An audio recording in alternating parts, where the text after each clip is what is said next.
দুনিয়াতে যত অদ্ভুত অদ্ভুত প্রশ্ন সব আপনি মুসা আলাইহিস সালামের মাথা থেকে পাবেন। বিভিন্ন বিষয়ে আল্লাহরে প্রশ্ন করতেন। সেদিন মুসা আলাইহিস সালাম আল্লাহরে বললেন, আল্লাহ আপনি আমার এমন একটা জিকির শিখাইয়া দেন যে জিকিরটার শব্দ আপনি আর আমি ছাড়া কেউ জানবে না। দিনে রাতে সব সময় এই জিকির আমি করব, আপনারে ডাকবো, কিন্তু শর্ত হলো এই জিকিরটা জানবে শুধু আপনি আর জানবো শুধু আমি। আল্লাহ বললেন, মুসা পড়ো লা ইলাহা। মুসা আলাইহিস সালাম কয়, মাবুদ এটা তো জাতীয় জিকির, সবাই জানে। আমি তো চাইছি এক্সেলেন্ট একটা জিকির, কারো কাছে নাই, শুধু আমি জানবো আর আমি পড়বো।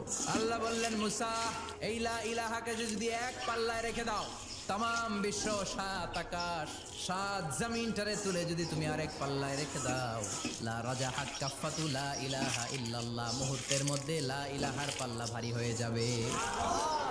ও মুসা, তুমি যতই এক্সক্লুসিভ জিকির চাও, লা ইলাহার চেয়ে দামি জিকির আমার কাছে নাই।